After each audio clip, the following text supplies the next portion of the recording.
A very good morning to all of you. I am Dr. Ranjita and you all are welcome to Study IQ. आज के इस lecture में हम लोग अपनी MCQs रिविजन सीरीज के पार्ट 4 में हैं। आज हम कुछ और क्वेश्चंस लेंगे साइंस के, जो कि जिसके थ्रू हम जो है साइंस को रिवाइज करेंगे। So let's start. अगर आपका कोई स्पेसिफिक सवाल है तो आप मुझे इस ईमेल एड्रेस पर मेल कर सकते हैं। इस ईमेल एड्रेस पर आप मुझे मेल कर सकते हैं। ये मेरा इंस्टाग्राम लिंक है और ये मेरे टेलीग्राम चैनल का लिंक आपको दिया गया है। इस टेलीग्राम चैनल पर आपको मेरे सभी लेक्चर्स के PDF मिल जाएंगे, जिनको आप रिवीजन पर्पस के लिए डाउनलोड कर सकते हैं। आपको इस टेलीग्राम चैनल पर मेरे अगर आपका कोई स्पेसिफिक सवाल है तो आप मुझे इस ईमेल एड्रेस पर कांटेक्ट कर सकते हैं। ये मेरे इंस्टाग्राम का लिंक है और ये मेरे टेलीग्राम चैनल का लिंक है। इस टेलीग्राम चैनल पर आपको मेरे सभी लेक्चर्स के PDF मिल जाएंगे, जिनको आप रिवीजन पर्पस के लिए डाउनलोड कर सकते हैं। अगर आप चाहते हैं साइंस की पूरी सीरीज को देखना, साइंस NCERT सीरीज को देखना फ्रॉम क्लास 6 to 12, तो उस सब के लिंक भी आपको इसी टेलीग्राम चैनल पर मिल जाएंगे। तो इस MCQ सीरीज का पहला सवाल आपके सामने है, जो कि UPSC के सिविल सर्विसेज एग्जाम 2021 में पूछा गया था। पहला सवाल है कि water can dissolve more substance then any other liquid. क्यों ऐसा होता है कि वाटर जो है बाकी सारे लिक्विड्स के कंपैरिजन में सबसे ज़्यादा सब्सटेंसेस को डिजॉल्व कर पाता है? तो उसके बारे में आपको 4 ऑप्शंस यहाँ पे आपको स्क्रीन पर दिखाई दे रहे हैं कि वाटर का डायपोलर नेचर है, water good conductor of heat है, वाटर की स्पेसिफिक हीट ज़्यादा होती है और ऑक्साइड्स ऑफ हाइड्रोजन है। ये सभी बातें इंडिविजुअली एकदम करेक्ट है। चारों चीज़ें वाटर के बारे में एकदम करेक्ट है। उसकी स्पेसिफिक हीट भी ज़्यादा होती है, वो गुड कंडक्टर ऑफ हीट भी है, उसकी स्पेसिफिक हीट भी ज़्यादा है, ऑक्साइड भी है हाइड्रोजन का, और वो डायपोलर नेचर भी है। बट इसमें से कौन सी ऐसी प्रॉपर्टी है जो इस तरीके के सवाल होते हैं जिसमें UPSC या स्टेट PCS इस तरीके से सवाल पूछते हैं, तो वो जनरली आपको सारे के सारे जितने भी ऑप्शंस होंगे वो सारे अपने आप में इंडिविजुअली करेक्ट होते हैं जनरली। लेकिन आपको उसमें से ये देखना पड़ता है कि उस जो सवाल में जो क्वेश्चन पूछा गया है उसका करेक्ट ऑप्शन क्या होगा, मतलब कारण क्या है, लिक्विड क्यों डिजॉल्व हो रहा है, उसका कारण उसकी स्पेसिफिक हीट ज़्यादा होना नहीं है, उसका गुड कंडक्टर ऑफ हीट होना ज़्यादा नहीं है, ऑक्साइड ऑफ हाइड्रोजन है वो भी नहीं है। एक ऑप्शन इसका करेक्ट है कि इसका जो है वाटर का नेचर जो होता है, this is a dipolar nature. Dipolar nature का क्या मतलब है, अब हम ये समझ लेते हैं। ये जो है वाटर डायपोलर इन नेचर है। तो वाटर का डायपोलर नेचर का मतलब क्या है? अगर आप देखेंगे, हमने केमिस्ट्री के क्लास में पढ़ा था, हमने ये बात किया था कि हाइड्रोजन जो होता है, कोई भी, मैंने आपको ये समझाया था कि कोई भी जो एटम है वो बॉन्ड इसलिए बनाता है क्योंकि उसका जो वैलेंस शेल होता है वो इनकम्प्लीट होता है। इन केस ऑफ हाइड्रोजन इसके पास सिर्फ एक ही शेल है, तो फर्स्ट शेल के अंदर कितने इलेक्ट्रॉन्स आने चाहिए? फर्स्ट शेल के अंदर 2 इलेक्ट्रॉन्स आते हैं, तो इसके पास 1 इलेक्ट्रॉन है, तो ये एक पॉजिटिव जो है वैलेंस वाला जो आयन बना के रखता है। तो वाटर के केस में अगर हम बात करते हैं तो ये यूनिवर्सल सॉल्वेंट है। ये यहाँ पे पूरी एक्सप्लेनेशन दी गई है, आप इसको पढ़ भी सकते हैं। यूनिवर्सल सॉल्वेंट क्यों है? Because it is capable of dissolving more substance then any other liquid. ऐसा वो क्यों कर पाता है? क्योंकि इसकी केमिकल कॉम्पोजिशन इस तरीके से होती है कि जो हाइड्रोजन है उसके ऊपर पॉजिटिव चार्ज होता है और ऑक्सीजन जो है उसके ऊपर नेगेटिव चार्ज होता है, तो ये डायपोलर बन जाता है।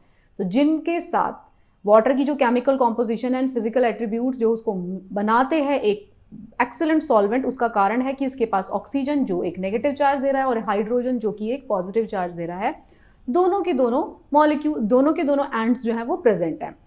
ये इसको क्या करते हैं, ये अलाउ कर देते हैं वाटर को to become attracted to many other typical types of molecule. दूसरे जो मॉलिक्यूल्स होंगे वो अट्रैक्ट हो पाएंगे, जो पॉजिटिव के साथ हैं वो भी अट्रैक्ट हो जाएंगे, जो नेगेटिव के साथ अट्रैक्ट हो सकते हैं वो भी वाटर के साथ अट्रैक्ट हो जाते हैं। तो ये उसकी जो प्रॉपर्टी है उसको बनाती है एक स्पेशल लिक्विड जो बहुत सारे सब्सटेंसेस को अपने पास डिजॉल्व कर सकता है। तो आप इसकी एक्सप्लेनेशन यहाँ से पढ़ लीजिए, डिटेल समझ आपको आ गया होगा।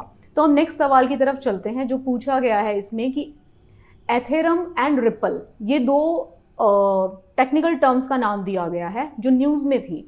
मैंने ये सवाल, वैसे मैं अपना जो है करंट अफेयर्स के सवाल इस सीरीज में नहीं डाल रही हूँ, because this series is the series of static portion.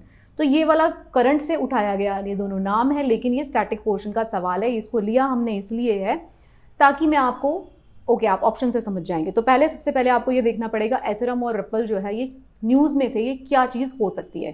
क्या ये एक तरीके का मालवेयर है? क्या ये ओशनिक फिनोमेना है? कोई ये डिजिटल करेंसी है या कोई सुपरनोवा एक्सप्लोजन है? ये किस चीज़ से रिलेटेड है? तो ये अगर आप इसके बारे में, जो लोग न्यूज़पेपर को फॉलो करते हैं या न्यूज़ को पढ़ते हैं, तो वो इसका सवाल को आसानी से बता सकते हैं। ये एक तरीके का डिजिटल करेंसी होता है। ठीक है, तो डिजिटल करेंसी, अब आपको पहले ये समझना पड़ेगा कि डिजिटल करेंसी क्या होता है, क्योंकि ये हमारी साइंस एमसीक्यूज रिवाइज कर रहे हैं हम साइंस को इसके थ्रू, तो ये हमारी साइंस रिवीजन सीरीज है, तो इसके अंदर जो है हम वो सारी चीज़ें पढ़ेंगे जो जो हमें लगता है कि साइंस के आपके टॉपिक जो है इंपॉर्टेंट हो सकते हैं। तो डिजिटल करेंसी की हम बात करते हैं। डिजिटल करेंसी के बारे में बात करना इसलिए भी ज़रूरी हो गया है क्योंकि ये हमारी एक ऑल्टरनेट करेंसी होती है। तो डिजिटल करेंसी की अगर हम बात करेंगे तो ये क्या होती है, दूसरी करेंसी से कैसे डिफरेंट है।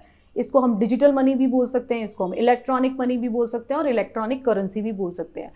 अगर हम नेचुरल जो नॉर्मल करेंसी होती है जिसको हम आज तक यूज़ करते आए हैं, पहले हम सबसे पहले जो करेंसी यूज़ करते थे, आपने इकोनॉमिक्स में पढ़ा होगा, हम बार्टर सिस्टम यूज़ करते थे, हमारे पास कोई करेंसी नहीं थी। फिर लेटर ऑन करेंसी का डेवलपमेंट होता है। तो जो करेंसी है वो फिजिकल करेंसी है। तो फिजिकल करेंसी के क्या क्या लिमिटेशन होते हैं कि आपको उसको स्पेस चाहिए उसको स्टोर करने के लिए। अगर उसको कोई स्पेस चाहिए स्टोर करने के लिए तो आप उसका जो एक्सचेंज है वो भी उसी तरीके से करेंगे, आपको वो देना पड़ेगा, आपको हर टाइम उसे कैरी करना पड़ेगा। तो जो डिजिटल मनी होती है वो उसका सबसे जो एग्जाम्पल है उसको क्रिप्टो करेंसी बोल रहे हैं, वर्चुअल करेंसी बोल रहे हैं, सेंट्रल बैंक डिजिटल करेंसी बोल रहे हैं। क्यों? क्योंकि इसका ईजी, इंटरनेट पर इसका ट्रेड करना ईजी है, आपको इसको हर टाइम पे फिजिकल वॉलेट रखने की ज़रूरत नहीं है। और अगर आपके पास डिजिटल करेंसी है तो उसकी हेल्प से आप वर्ल्ड ओवर कहीं पे भी परचेजेस कर सकते हैं। ये कुछ एडवांटेज थे। मोर ओवर ये जो टॉपिक है ये इकोनॉमिक से रिलेटेड टॉपिक है ज़्यादातर, लेकिन क्योंकि आपको सिर्फ इसमें ये समझना बनता है, साइंस एंड टेक्नोलॉजी में इसलिए मैंने इसको डाला है कि आप इसको कंफ्यूज कर सकते हैं, ज्योग्राफी से भी कंफ्यूज कर सकते हैं आप इसको सुपरनोवा एक्सप्लोजन से भी कंफ्यूज कर सकते हैं। तो आपको जो है क्रिप्टो करेंसी है ये एक तरीके की, इसके बारे में जानना इसलिए ज़रूरी है कि आप जो है डे टू डे न्यूज़ को ज़रूर फॉलो करते रहे। ये क्या होती है आप इसकी डिटेल में से पढ़ लेना, क्योंकि ये मेरी साइंस सीरीज़ है तो मैं इकोनॉमिक्स वाले पार्ट पे बहुत ज़्यादा एम्फेसिस नहीं दे रही हूँ जानबूझ के। जब हम इकोनॉमिक्स के बारे में पढ़ेंगे तो ज़रूर मैं आपको करेंसी और करेंसी सिस्टम किस तरीके से चलता है वो आपको बता दूंगी। नेक्स्ट सवाल जो था, ओके दिस इज़ हमारा श्योर शॉट जो है RAS में पूछा गया, 2021 में सवाल पूछा गया था कि मैलिग्नेंट मलेरिया क्या है। मैलिग्नेंट मलेरिया के बारे में पूछा गया कि मैलिग्नेंट मलेरिया क्या होता है। सबसे पहली बात, मलेरिया क्या होता है ये आप सब जानते हैं, हम पढ़ते रहते हैं कि एक तरीके का बुखार है जो बहुत तेज़ बुखार आता है।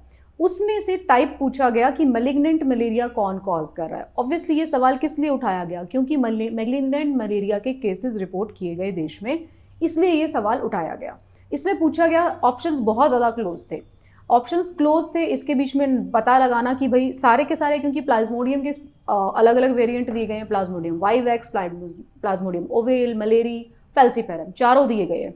तो ये मोर ऑफ ये एक करंट अफेयर से जुड़ा हुआ सवाल था जो RAS ने पूछ लिया, क्योंकि बहुत ज़्यादा कुछ केसेस जो थे वो मैलिग्नेंट मलेरिया के भी रिपोर्ट हुए थे, जिससे हमें पता चलता है कि भाई वो फैल्सीपेरम जो टाइप है उसकी वजह से होता है। तो इसलिए जानना इसको ज़रूरी था। बट क्योंकि ये सवाल यहाँ पे उठाया गया है, हम तो रिवाइज करेंगे साइंस को, तो हम सबसे पहले बात करेंगे कि मैलिग्नेंट मलेरिया होता क्या है। मैलिग्नेंट मलेरिया हमने इसको क्यों कहा, ये एक फेटल तरीके का मलेरिया है। फेटल मतलब अगर ये किसी को होता है तो डेथ भी हो सकती है। प्लाज्मोडियम फैल्सीपेरम जो है इसको अफेक्ट करता है, इसका मतलब कॉजेटिव एजेंट है। तो कॉजेटिव एजेंट जो है प्लाज्मोडियम फैल्सीपेरम है। इसमें क्या होता है, सेरिब्रल मलेरिया हो जाता है। देखो मैलिग्नेंट मलेरिया कोई भी ऐसा मलेरिया जो कि आपको फेटल साबित हो सकता है, तो आप ये ज़रूर समझ लीजिए कि वो आपके वाइटल ऑर्गन को इन्वॉल्व करने जा रहा है। मतलब वो ह्यूमंस के वाइटल ऑर्गन को इन्वॉल्व करेगा। वाइटल ऑर्गन्स में क्या आएगा, ब्रेन, हार्ट, ऐसे किसी ऑर्गन को इन्वॉल्व कर लेता है जिसकी वजह से वो फेटल हो जाता है। ये जो डिजीज़ है कैन अफेक्ट ब्रेन और सेंट्रल नर्वस सिस्टम, जिसकी वजह से डेथ होती है। और अफेक्टेड इंडिविजुअल जो होता है हैंस कंसिडर टू बी जो उसकी डेथ हो जाती है, इसीलिए इसको मोस्ट फेटल कहा जाता है। अब आप बात करिए कि अलग अलग और टाइप्स भी अवेलेबल है। प्लाज्मोडियम वाइवेक्स भी था ऑप्शन में, प्लाज्मोडियम ओवेल भी था, प्लाज्मोडियम मलेरी भी था। तो प्लाज्मोडियम वाइवेक्स जो होता है ये टाइप ऑफ प्लाज्मोडियम के अलग अलग टाइप्स है।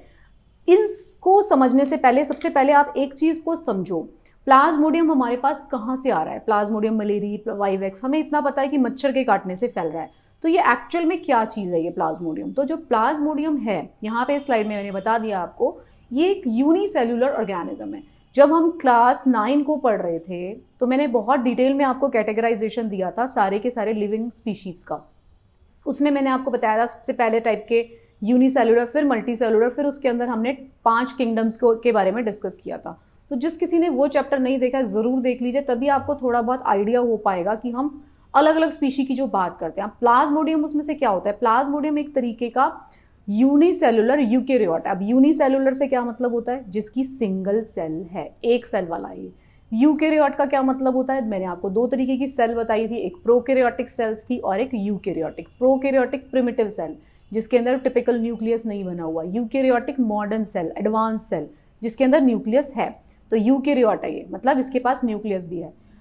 ये एक ऑब्लिगेट पैरासाइट है। ऑब्लिगेट पैरासाइट का क्या मतलब है? ऑब्लिगेट पैरासाइट का मतलब है कि इसको अपना लाइफ साइकिल कंप्लीट करने के लिए, ये जो प्लाज्मोडियम नाम का एक सिंगल सेल वाला जो ऑर्गेनिज्म है, इसको अपना लाइफ साइकिल पूरा करने के लिए एक होस्ट की ज़रूरत है। होस्ट क्या होगा? जिसके भी ऊपर वो फीड करेगा। होस्ट जैसे कि मलेरिया अगर ह्यूमंस को हो रहा है तो होस्ट कौन है? ह्यूमंस। तो ह्यूमंस के केस मतलब मलेरिया के केस में अगर जो भी होस्ट होगा, कोई भी होस्ट हो सकता है, ह्यूमन है इस केस में अगर मलेरिया हो रहा है, तो उसको एक ऑब्लिगेट पैरासाइट उनको कहा जाता है जिनको अपना लाइफ साइकिल कंप्लीट करने के लिए किसी और होस्ट के सिस्टम की ज़रूरत पड़ती है। वो उस होस्ट के अंदर एंटर करते हैं और फिर उसके सिस्टम को इन्फेक्ट करते हैं और फिर खुद ग्रो करते हैं। तो ये एक ऑब्लिगेट पैरासाइट है। इतना डिटेल में आपको इसलिए मैं ले जा रही हूँ क्योंकि मलेरिया से क्वेश्चन पूछे जाते हैं। ये ऑब्लिगेट पैरासाइट है ऑफ किसका पैरासाइट है? किसके ऊपर पैरासिटिज्म करता है? फंगस के ऊपर पैरासिटिज्म नहीं करेगा, ये सिर्फ वर्टिब्रेट्स के ऊपर पैरासिटिज्म करता है। वर्टिब्रेट्स वो कैटेगरी ऑफ ऑर्गेनिजम्स होते हैं जिनके पास वर्टिब्री है, स्पाइनल कॉर्ड है, उनको हमने वर्टिब्रेट कहा था। मैंने उस क्लास 9 के चैप्टर में बहुत डिटेल में क्लासिफिकेशन में आपको पूरा समझाया कि वर्टिब्रेट कहाँ लाई करते हैं। ये हायर ऑर्गेनिज्म है। तो वर्टिब्रेट्स में क्या आ गए? सारे के सारे मैमल्स तो आ ही गए, बर्ड्स भी आ गए, रेप्टाइल्स भी आ गए, बहुत सारे उनके अंदर एम्फीबियंस आ गए, सॉरी। तो वो सारे के सारे क्या है? वर्टिब्रेट्स हैं जिसके अंदर वर्टिब्री है। तो ये उनके ऊपर उनको अपना क्या बनाएगा? उनके ऊपर पैरासिटिज्म करता है। और किसके ऊपर करता है? इंसेक्ट्स के ऊपर। अब क्या हो रहा है? अब आपको समझना पड़ेगा प्लाज्मोडियम हमारी बॉडी में एंटर कैसे करता है। आप इस चार्ट से समझिए। ये देखिए 1 नंबर पे देखिए क्या लिखा हुआ है। 1 नंबर पे है, यहाँ पे देखिए 1 नंबर पे क्या है? इसके स्पोर्स आ गए, मच्छर के पास है। The mosquito injects the parasite when it bytes the human. मच्छर के पास वो है, उसने ब्लड के ऊपर फीड करता है मच्छर। तो जब ब्लड के ऊपर फीड करता है तो उस ब्लड के अंदर जो वो ब्लड पे फीड कर रहा है वो मच्छर, किसी का भी उसने ब्लड सक किया, कोई भी इन्फेक्टेड अदर ह्यूमन जिसको पहले से मलेरिया हुआ था, उसका खून उसने पिया मच्छर ने और उसने वो ब्लड अपने पास ले लिया। जैसे ही उसने वो इन्फेक्टेड मलेरिया वाला ब्लड पिया तो उसके पास आ गए वो सारे मलेरिया के पैरासाइट्स।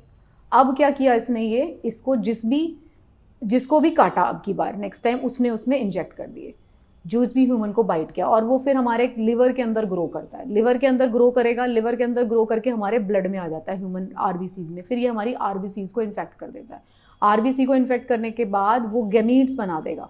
तब तक ये बड़ा हो जाएगा। किसकी बात हो रही है? ये प्लाज्मोडियम की बात होगी जो हमारे बॉडी के अंदर चला गया। तो ये बड़ा हो गया, अब उसके सेक्सुअल स्टेज में आ गया, उसने मेल और फीमेल गैमीट्स बना दिया। अब इसने क्या किया? फिर एक कोई मच्छर आया, जिस आदमी को मलेरिया हो रहा था, एक और मच्छर आया, उसने फिर से इस आदमी को काटा, किसी भी आदमी को काटा। फिर उसके ब्लड से उसने ये सारे के सारे जो पैरासाइट्स थे उसको उठा लिया, गैमीट्स जो फॉर्म में थे। और फिर ये जो गैमीट्स थे ये बड़े होते हैं और फिर से ये मच्छर जो है किसी को फिर से काट लेता है और फिर से उसके अंदर इंजेक्ट कर देता है। तो इस तरीके से मलेरिया का लाइफ साइकिल चल रहा है। तो प्लाज्मोडियम क्या है? प्लाज्मोडियम एक यूनिसेलुलर यूकेरियोटिक ऑब्लिगेट पैरासाइट है। ऑब्लिगेट पैरासाइट, उसको ज़रूरत है किसी की वर्टिब्रेट्स के ऊपर और इंसेक्ट्स के ऊपर वो फीड कर रहा है। तो जो लाइफ साइकिल है उसके अंदर क्या है? ब्लड फीडिंग भी इन्वॉल्व है और इंसेक्ट जो है उसका होस्ट है which then injects parasite to vertebrates during their blood meal. जब वो मच्छर हमारे ब्लड के ऊपर फीड करता है उस टाइम पे वो जो मच्छर है वो हमारे अंदर डाल देता है प्लाज्मोडियम। तो पैरासाइट जो हमारी बॉडी के अंदर ग्रो करता है वो लिवर को इन्फेक्ट करता है before entering the blood stream, और फिर हमारी आरबीसीज को इन्फेक्ट कर देता है। और हमारी आरबीसीज क्या होती है? डिस्ट्रक्शन होने लग जाती है, उसी को हम मलेरिया कहते हैं। तो इन्फेक्शन जब होता है तो parasites are picked up by blood feeding insects. जिस टाइम पे वो ह्यूमन, किसी एक बंदे को मलेरिया हुआ है तो इसके ऊपर जब दूसरा मच्छर फीड करेगा, उसको आके काट लेगा, तो वो मच्छर उस बंदे के ब्लड में से फिर से मलेरिया के जो प्लाज्मोडियम है उसको उठा लेगा और किसी और को काटेगा सेम मच्छर, तो उसको जाके ट्रांसफ़र कर देगा। इस तरीके से ये फैलता है।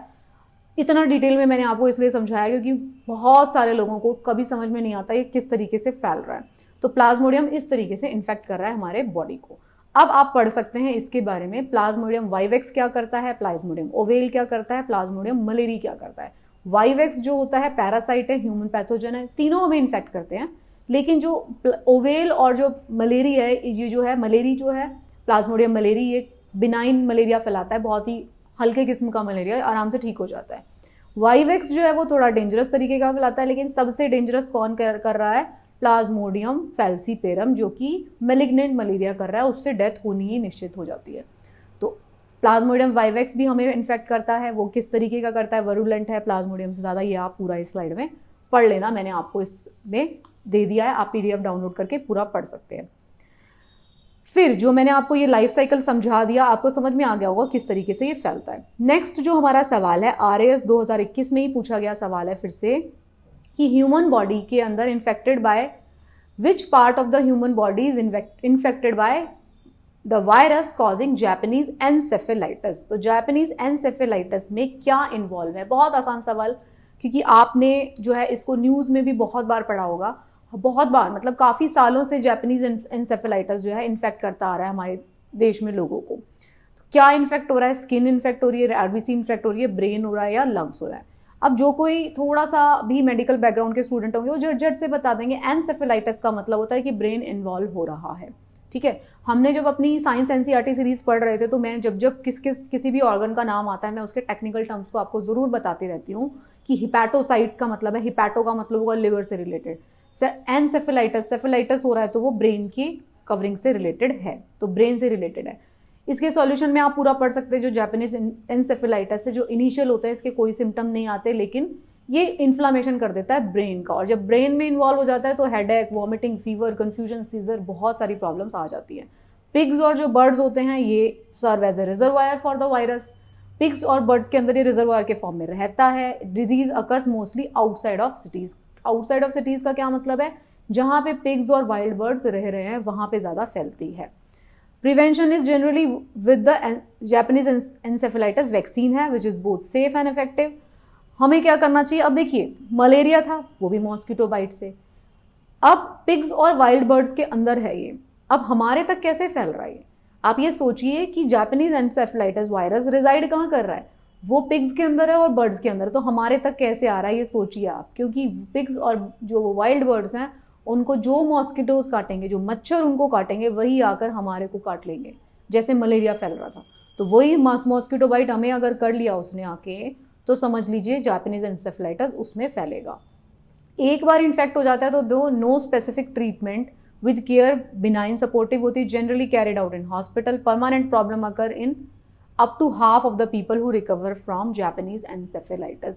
इतना खतरनाक है, एक बार अगर हो गया तो आपके ब्रेन को अफेक्ट कर देता है, वो परमानेंट डैमेज कर देता है आपके ब्रेन में। तो देखिए दूसरी, हम इसी सीरीज में दूसरी ऐसी डिजीज पढ़ रहे हैं जो कि कहाँ से फैल रही है, मच्छर की वजह से। मच्छर उसका एजेंट बन गया है, वो किसी और बर्ड्स में, पिग्स में, कहीं और पड़ी हुई है, लेकिन मच्छर के एजेंट के थ्रू वो हमारे पास पहुंच जा रही है। तो आज आप इस चीज़ों से आपको एक चीज़ बहुत ज़रूर समझ में आएगी कि ऐसी डिजीज़ को प्रिवेंट करने में हमने बहुत महारत हासिल कर ली है हमारे मेडिकल साइंस ने, जो कि बड़ी बड़ी डिजीज़ थी, लेकिन छोटी सी डिजीज़ जो मक्खी से, मच्छर से फैल रही हैं, उसकी वजह से हम अभी भी बहुत ज़्यादा परेशानी झेल रहे हैं। आप कितना वो लगाएंगे मॉस्किटो क्रीम्स, कितनी आप ये लगाएंगे, तो जो ये बोला जाता है कि भाई घर के चारों तरफ पानी मत इकट्ठा होने दो, मच्छरों को ब्रीड मत करने दो, these are the effective tools. ऐसा नहीं है कि वो सिर्फ किसी और के लिए आप काम कर रहे हैं, वो आपके खुद को आपको बचाएंगे, राइट।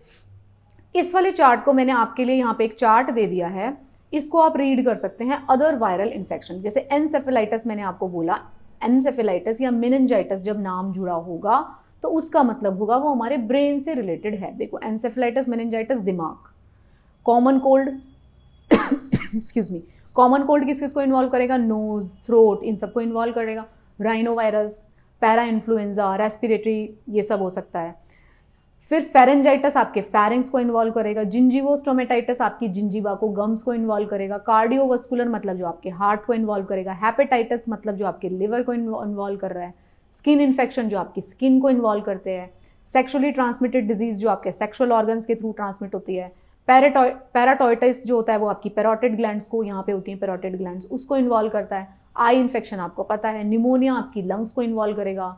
माइलाइटिस जो होगा वो आपकी पोलियो वायरस जो आपकी इंटेस्टाइन के अंदर रहेगा, गैस्ट्रोएंटराइटिस जो आपकी इंटेस्टाइन को और स्टमक को इन्वॉल्व करेगा, पैनक्रियाटाइटिस जो आपकी पैनक्रियाज को इन्वॉल्व करेगा। इधर आपको वो इस चार्ट में आपको दिखाया गया कौन कौन से ऑर्गन्स, पहले तो आप ये देख लीजिए कहाँ कहाँ पे सिचुएटेड है, उसके बाद उसके वायरस के नाम लिखे हुए हैं। एक नज़र आप ज़रूर डाल लीजिए उसके ऊपर, ताकि आपको ये समझ में आ जाए कि कौन सा वायरस किसको इन्वॉल्व कर रहा है। आपने ये क्वेश्चन देख लिया है, कई बार इस तरीके के सवाल पूछ लिए जा रहे हैं स्टेट पीसीएस में। इस वाले चार्ट को मैंने 2-3 चार्ट डाले हैं आपके पास। ये वाला चार्ट भी बहुत ज़्यादा इंपॉर्टेंट है। इसमें आपको बताया गया है कॉमन जो ह्यूमन डिजीज़ हैं वो कौन कौन सी है।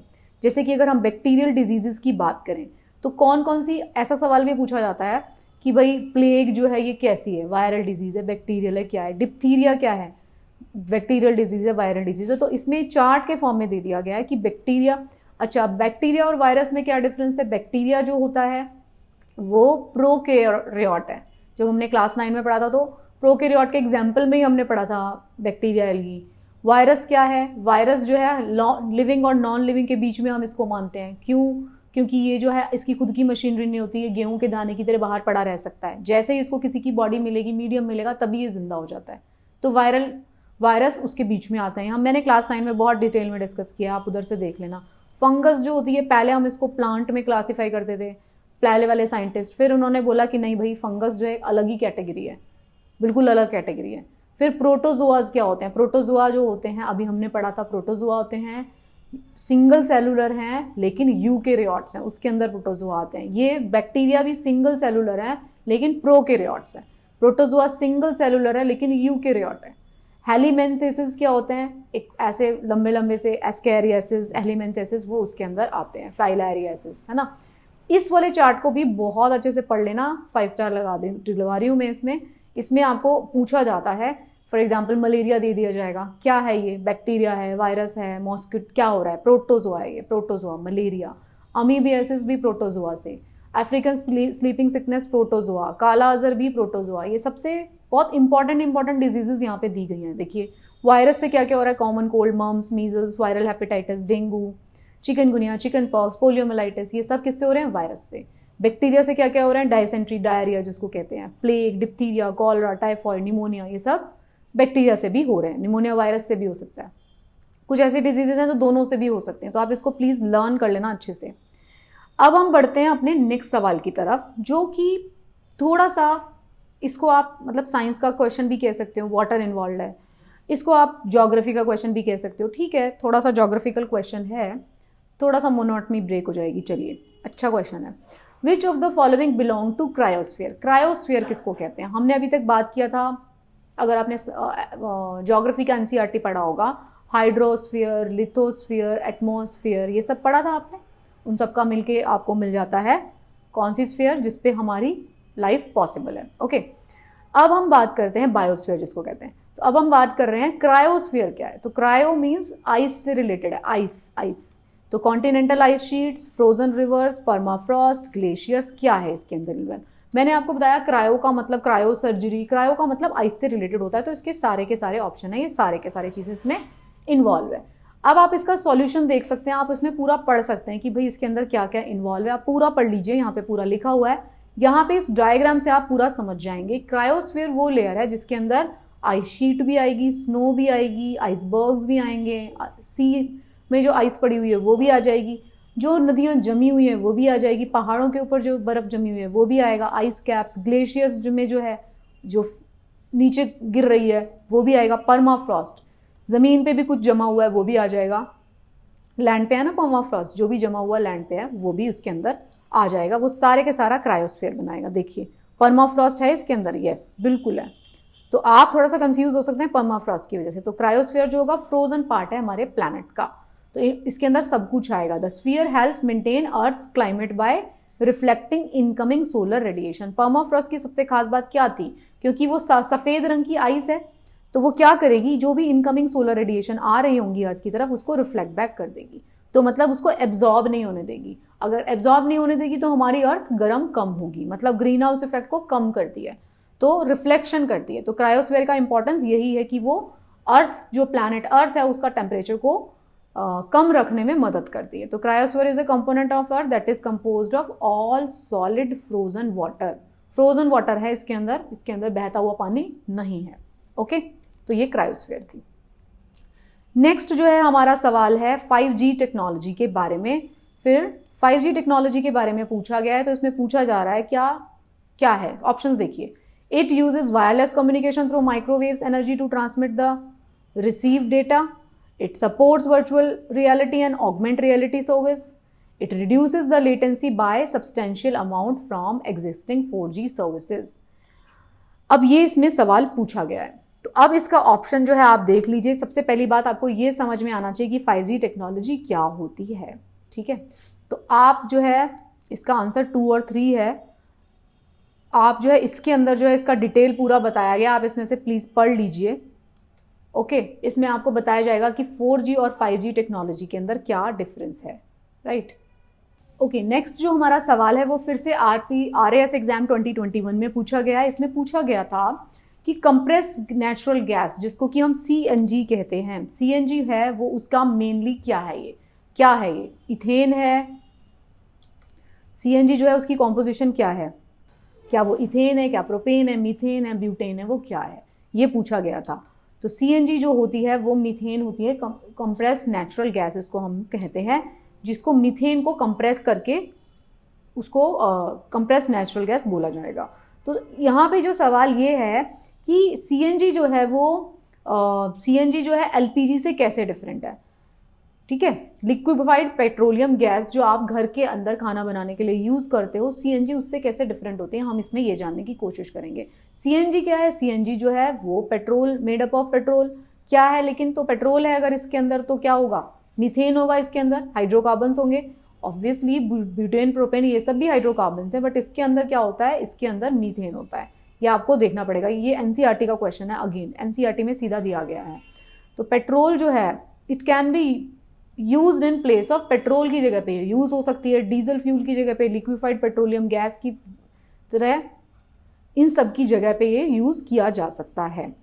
जो LPG होती है इन सब की जगह पे भी हम CNG यूज कर सकते हैं। जो CNG है उसका कंबशन जो है उसमें कम हार्मफुल गैसेस जो है वो निकलती हैं in comparison to other fuel. Natural gas poses less of a threat in event of spill. अगर कभी भी CNG जो है उसका लीकेज हो जाता है और कभी LPG का लीकेज हो जाता है, तो दोनों में से अगर CNG का लीकेज हो जाता है तो वो कम लाइफ थ्रेटनिंग सिचुएशन है। ये लाइटर देन एयर होती है and it disperse quickly when released. तो जो बायोमीथेन होता है इसमें पूरा एक्सप्लेनेशन जो दिया गया है, okay, cut this part, explanation part also. Okay, अब हम इसका सॉल्यूशन देख लेते हैं।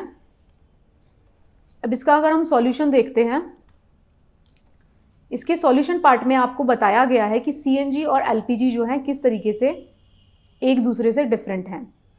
ओके, इसके सॉल्यूशन पार्ट में बताया गया है आपको कि CNG और LPG एक दूसरे से डिफरेंट कैसे हैं। आप इसमें पढ़ लीजिए। CNG जो होती है वो कंप्रेस नेचुरल गैस है जो कि मीथेन को कंप्रेस करके बनाई जा रही है, और LPG जो है वो एक लिक्विफाइड पेट्रोलियम गैस हम इसको कहते हैं।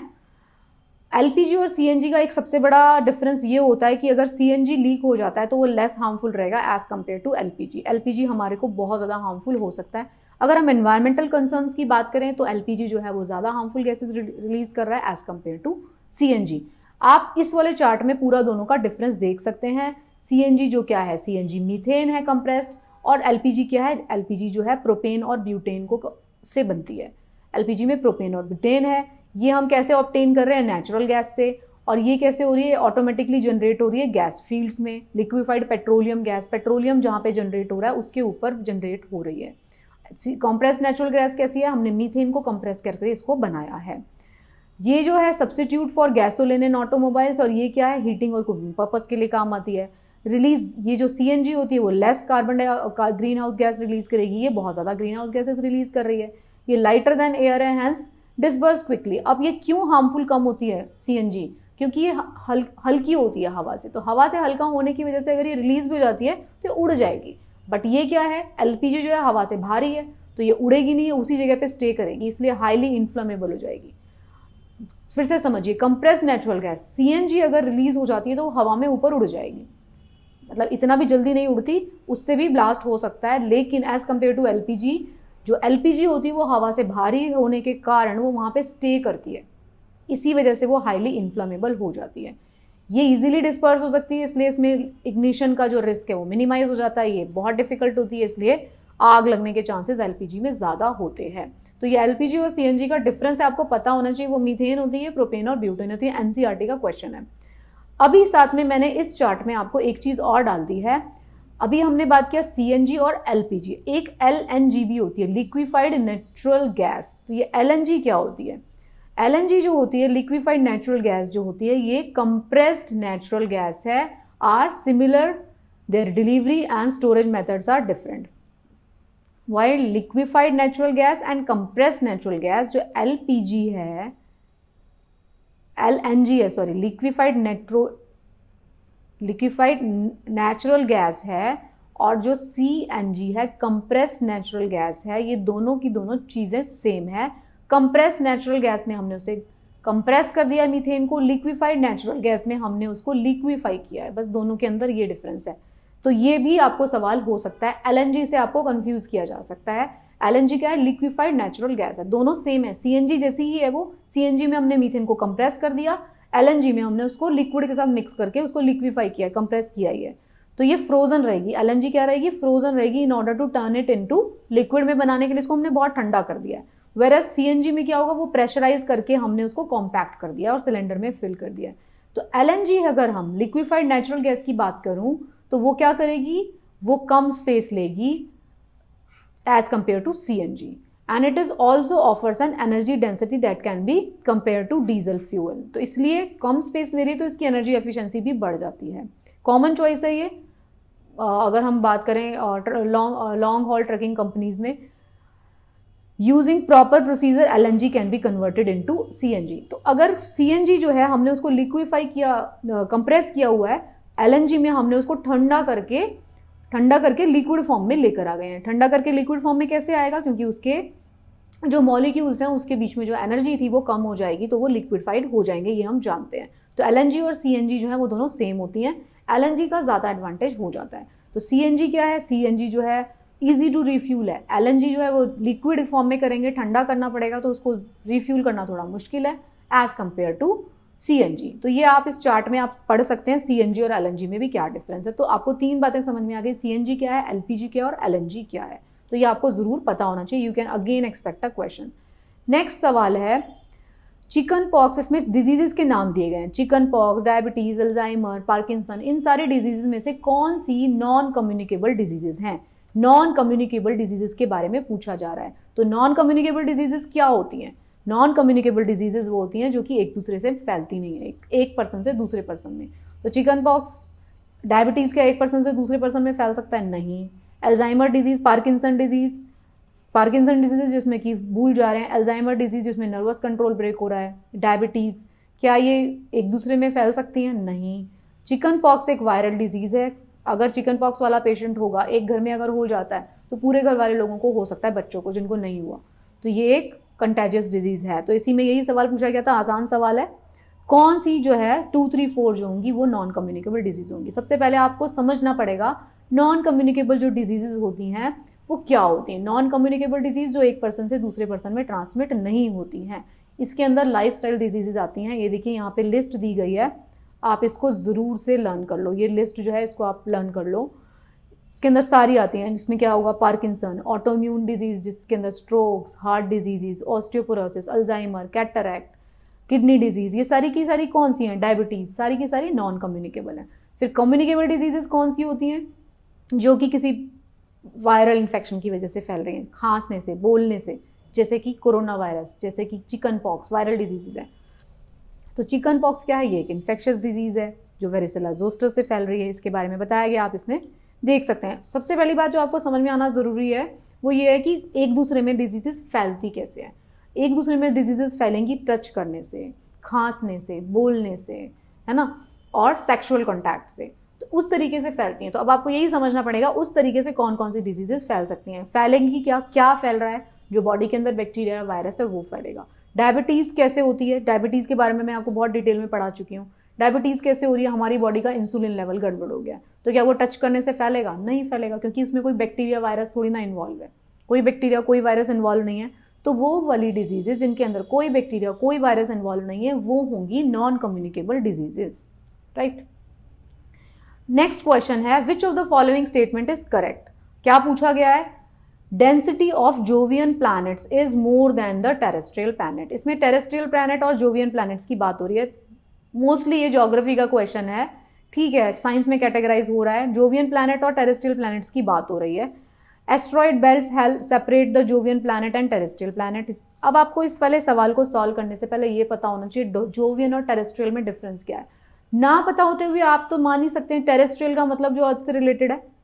टेरेस्ट्रियल तो जो आगे वाले जो प्लैनेट्स होंगे वो जो पास में है सन के वो हमारे होंगे टेरेस्ट्रियल प्लैनेट्स, क्योंकि वो अर्थ से रिलेटेड प्लैनेट की बात हो रही है। और दूसरे प्लैनेट्स कौन से हैं? दूसरे प्लैनेट हैं जोवियन प्लैनेट्स। जोवियन प्लैनेट्स क्या होंगे? जो कि दूर वाले प्लैनेट्स हैं। तो ये उन दोनों के बारे में बात हो रही है। स्टेटमेंट को जरा ध्यान से पढ़ लीजिए। डेंसिटी किसकी ज़्यादा होगी? जोवियन प्लैनेट की ज़्यादा है या टेरेस्ट्रियल प्लैनेट्स की ज़्यादा है? ये पूछा गया है।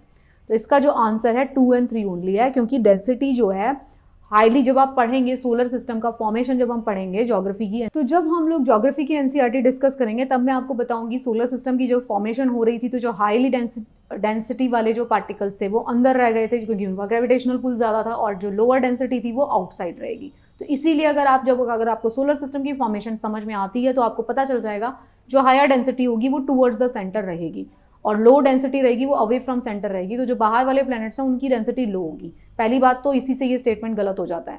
सेकंड पूछा गया कि एस्ट्रॉइड बेल्ट सेपरेट करती है जोवियन प्लैनेट और टेरेस्ट्रियल। यस।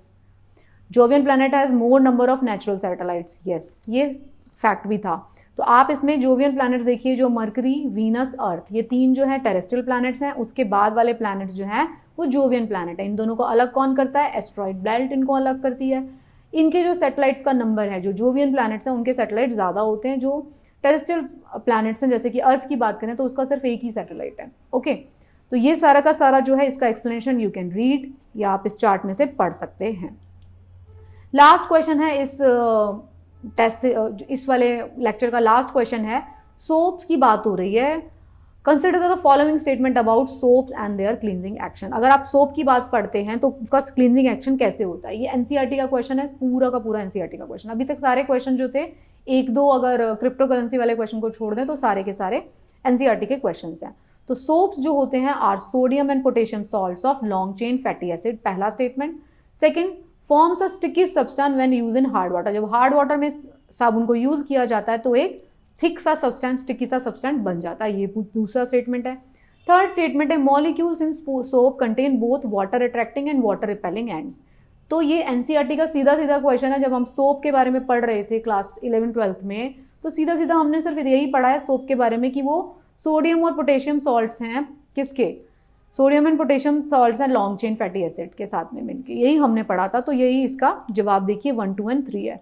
इसका एक्सप्लेनेशन में आप पढ़ सकते हैं। सोप के 2 एंड हैं। एक जो सपोनिफिकेशन रिएक्शन थी, मैंने आपको वो एनसीईआरटी वाले चैप्टर्स में बहुत डिटेल में पढ़ाई थी, सपोनिफिकेशन रिएक्शन, उसको आप देख सकते हैं। उसके अंदर 2 एंड होती हैं, हाइड्रोफोबिक एंड होता है और एक हाइड्रोफिलिक एंड होता है। हाइड्रोफिलिक मतलब वाटर लविंग, फिलिक फोबिक मतलब फोबिया, डरने वाला।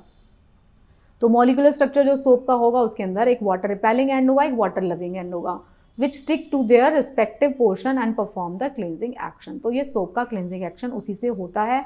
जब हार्ड वाटर में कैल्शियम और मैग्नीशियम आयन जाते हैं जो प्रेजेंट होते हैं, जब वो सोप के साथ रिएक्ट करते हैं तो एक स्कम का फॉर्मेशन हो जाता है और कोई भी चीज़ साफ़ नहीं होगी। कपड़े साफ़ नहीं होंगे, अगर आप उसको किसी और चीज़ के लिए बॉडी वॉश करने के लिए कर रहे हैं वो भी साफ़ नहीं होगा।